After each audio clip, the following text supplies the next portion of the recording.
अरे मूर्खो, ये बाघ नहीं, सिंह नहीं, ये जानवर तो अश्व है। अरे ये रामचंद्र जी का यज्ञाश्व है।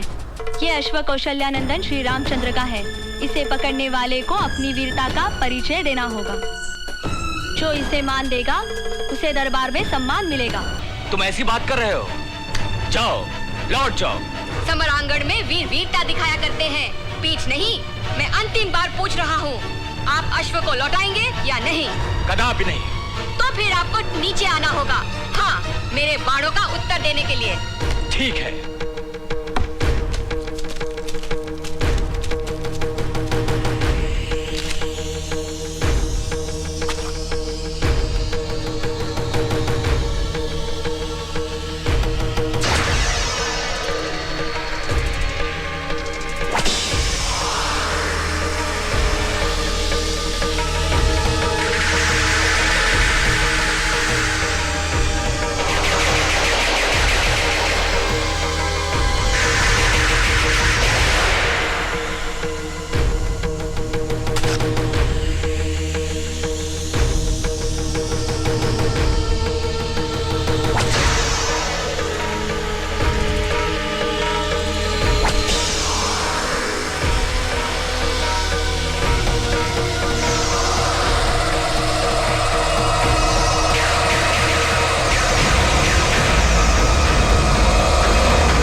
यदि मैंने मन वचन कर्म से अपने पतिव्रत धर्म का पालन किया है तो मेरा पुत्र विजयी हो।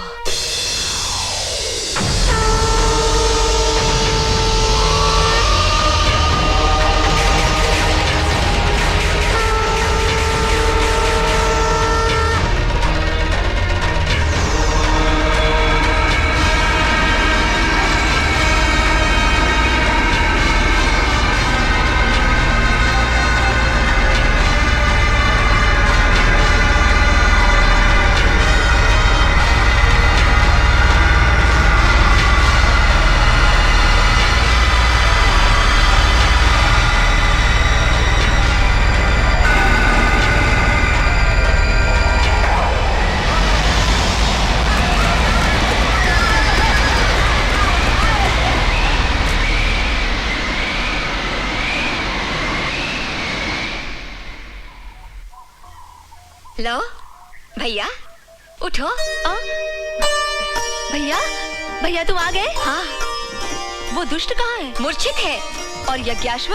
वो रहा। चलो चल माँ के पास लेकर चलते हैं। नहीं नहीं, माँ के पास नहीं। क्यों?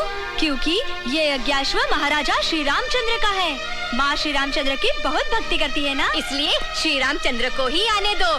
उन्हें बंदी बनाकर माँ को भेंट करेंगे। अच्छा।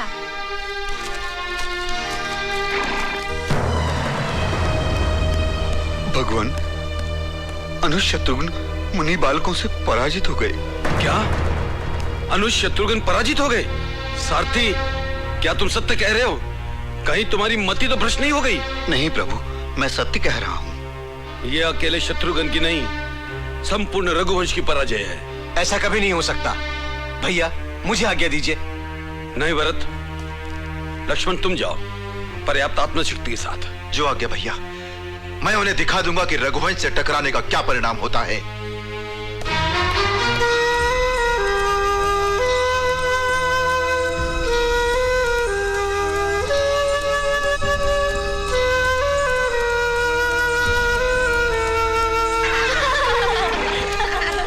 देखो, एक और योद्धा रथ पर सवार होकर इधर ही आ रहा है।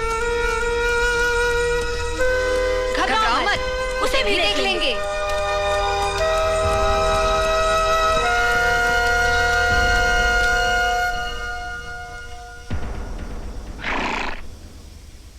बालको, अरे ओ राजपुरुष, मुंह संभाल कर बोलो। हम मूर्ख बालक नहीं, मुनि बालक हैं। लगता है भैया इनकी आंखों में कोई दोष है। हाँ भैया, सुना है मृत्यु से पूर्व मनुष्य की आंखें रंग बदलने लगती हैं। देखने में तो तुम सुकुमार हो, परंतु बातें बहुत विचित्र करते हो। कौन हो तुम?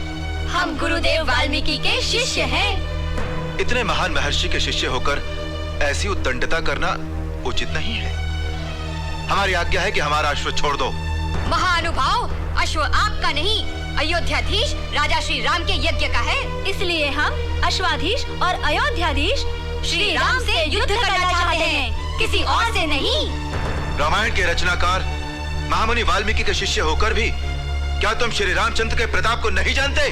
अपने गुरुदेव की कृपा से हम श्री रामचंद्र को भली प्रकार जानते हैं, किंतु ये नहीं जानते कि वे हमसे अधिक प्रतापी हैं या हम उनसे। और इसीलिए हम दोनों भाई उनके प्रताप को परखना चाहते हैं। बालकों, तुम क्या जानो कि श्री राम ने कैसे कैसे महान कार्य किए हैं। उन्होंने महाबली बाली का संहार किया था। हाँ किया था, किंतु कायरों की तरह छिपकर। क्या इसे ही हम उनकी वीरता मान ले? उन्हीं करुणामूर्ति श्री राम ने दशकंठ रावण का वध करके लंका का राज्य विभीषण को सौंप दिया था। वे करुणा की नहीं, कठोरता की मूर्ति हैं। उन्होंने अपनी गर्भवती पत्नी सीता माता को वनवास देकर क्या अपनी करुणा का प्रदर्शन किया था? बालकों, यदि तुम अपने लड़कपन में हमारे भ्राता मर्यादा पुरुषोत्तम श्री राम का इस प्रकार अपमान करोगे तो उनका भाई लक्ष्मण तुम्हें कदापि क्षमा नहीं करेगा। अच्छा, तो आप ही है लक्ष्मण, जिन्होंने गर्भवती माता सीता को अकेले वन में छोड़ दिया था। अब तो हम आपको कदापि नहीं छोड़ सकते। हम इसी अवसर की ताक में थे। आपके कर्मों का फल आपको इसी वन में चखाएंगे। अब आप यहाँ से जीवित लौटकर नहीं जा सकते। सीता माता को आपने इस वन में ही छोड़ा था ना? हम भी इस वन में आपका अंत देखेंगे। बस बालकों, बहुत हो चुका। हमसे युद्ध करने की अपनी मुंहजोरी का फल भोगने के लिए तैयार हो जाओ।